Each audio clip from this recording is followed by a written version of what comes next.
Hello guys, welcome to our channel Biology with JS. My name is Doti Shrivastava and I am MSc BEd in Biology. So today I will teach you some common topics of some common organs and their secretions in digestive system in only some minutes, 4 or 5 minutes. तो इसमें आप सारे organs का नाम बहुत ही जल्दी जल्दी याद कर लेंगे। और अगर कोई भी पूछता है या किसी क्वेश्चन में पूछा जाता है आपके, चाहे थ्योरेटिकल या फिर कॉम्पिटिटिव एग्जाम में, तो आप बहुत जल्दी सिक्रीशंस भी उनके और उनके नेम भी बता पाएंगे। तो सो लेट्स स्टार्ट। तो सबसे पहले तो डाइजेस्टिव सिस्टम जो है वो इंक्लूडेड है हमारी एक एलिमेंट्री कैनाल से, जो कि 9 मीटर लॉन्ग होती है एंड मस्कुलर होती है। तो क्योंकि उसमें small intestine, large intestine, stomach, oesophagus, pharynx are all are in tube like structure. So alimentary canal जो होती है वो 9 मीटर लंबी होती है। तो अगर स्टार्ट करते हैं एलिमेंट्री कैनाल में, तो हमारा फर्स्ट पार्ट आता है माउथ, जो कि एक कैविटी है। उसमें कैविटी में 5 से 6 डिफरेंट टाइप्स ऑफ ऑर्गेन्स या आप स्ट्रक्चर्स बोल सकते हैं। सबसे पहले हमारा लिप है, चिक्स है, जो कि डिटेक्ट करता है texture and hotness of the food. उसके बाद टीथ आता है। पैलेट है, जो कि रूफ कैविटी में होता है। और टीथ जो होता है वो मेस्टिकेशन करता है। They are performing mastication of food, मतलब कि उसको लुब्रिकेट करता है एंड सॉफ्टनिंग करता है टीथ। और आल्सो टीथ जो होता है वो बहुत ही हमारे फूड को थोड़ा म्यूकस मिला करके और मेस्टिकेशन करके वो मैकेनिकल फॉर्म में ले आता है, मैकेनिकल डाइजेशन करता है टीथ। तो टीथ जो होता है वो ह्यूमन बींग्स में हेट्रोडॉन्ट होता है एंड डेसिडियस होता है। डेसिडियस का मतलब है कि they are present in 2 forms in all over life. First है कि इन स्टार्टिंग पीरियड व्हेन जब चाइल्डहुड होता है तो वो होता है milky teeth and after then वो परमानेंट टीथ में कन्वर्ट हो जाता है। वो धीरे धीरे परमानेंट टीथ आ जाते हैं।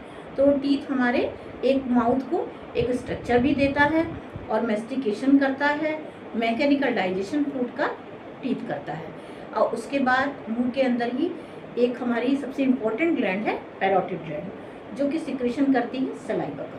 सलाइवा जो है वो फूड को मॉइस्ट करता है एंड म्यूकस होता है, जो कि फूड को सॉफ्टनिंग एंड म्यूकस से मिला करके उसको थोड़ा बॉयस कर देता है फूड को। तो फूड का ये डाइजेशन जो है वो हमारे माउथ में होता है। माउथ के बाद फेरिंग्स आता है। फेरिंग्स जो होता है वो oral cavity and nasal cavity के बीच में ट्यूब स्टार्ट होती है। वहाँ पर एक लैरिंग्स या उसको हम वॉइस बॉक्स भी कह सकते हैं, वो वहाँ पर प्रेजेंट होता है, जो अप रेगुलेट करता है फूड को आगे जाने के लिए। वो अगर ऊपर की ओर उठता है तो वो फूड हमारा नीचे फेरिंग्स के थ्रू फेरिंग्स में नीचे जाता है। तो इसके बाद फेरिंग्स में वहाँ पर 2-3 ग्लैंड्स होती हैं जो फूड को हमारे आगे करती हैं। जब भोजन आगे जाता है, कहाँ पर जाता है फूड? ओइसोफेगस में, जो कि 25 सेंटीमीटर लॉन्ग होती है एंड मस्कुलर होती है एंड ट्यूब लाइक स्ट्रक्चर होता है ओइसोफेगस। और उसका शेप जो होता है वो एक ट्यूब के जैसा होता है, राउंड शेप में, एंड कलर तो रेडिश होता है। तो ओइसोफेगस में हमारे फूड का डाइजेशन तो नहीं होता है, लेकिन ओइसोफेगस से कॉन्ट्रैक्शन के थ्रू वहाँ पर एक इंस्फिक्टर लगा होता है। पेरिस्टाल्सिस मूवमेंट के थ्रू फूड हमारा स्टमक में चला जाता है। स्टमक में 3 टाइप्स ऑफ सेल्स मौजूद होती हैं और स्टमक में बेसिक फूड का हमारा डाइजेशन होता है। तो जब स्टमक में फूड जाता है वो जे शेप्ड का स्ट्रक्चर होता है स्टमक, और बैग लाइक स्ट्रक्चर होता है। तो उसमें जब फूड जाता है तो वहाँ 3 टाइप्स ऑफ सेल्स होती हैं। एक चिप सेल्स है, एक पैराइटल सेल्स है, और एक चिप सेल्स है, एक पैराइटल सेल्स है एंड एक म्यूकस सेल्स है। 3 types of cells are present in stomach. और सबसे ज़्यादा चिप सेल्स जो होती है वो पेप्सिन का सिक्रेशन करती है, जो कि प्रोटीन के डाइजेशन के लिए होता है। एंड सेकेंडली पैराइटल सेल्स जो होती है वो HCl का मतलब आप समझ रहे हैं, हाइड्रोक्लोरिक एसिड। तो वो HCl से जब हमारे फूड का डाइजेशन होता है तो वो फूड हमारा जो होता है वो एसिडिक फॉर्म में हो जाता है। एंड म्यूकस से आप जान रहे हैं कि फूड को हमारे म्यूकस जब मिलता है तो फूड जो होता है वो थोड़ा बॉयस हो जाता है। तो इन तीनों के सिक्रेशन से फूड जो है फिर आगे बढ़ता है तो स्मॉल इंटेस्टाइन है। लेकिन स्मॉल इंटेस्टाइन के पास अटैच होते हैं 2 ऑर्गन्स, एक होता है लीवर और दूसरे होती है पैंक्रियास। फर्स्टली पैंक्रियास आता है। पैंक्रियास जो होता है वो एक ग्रीन कलर का होता है, ये डाइजेस्टिव ग्लैंड होती है associated with small intestine, their function is exocrine.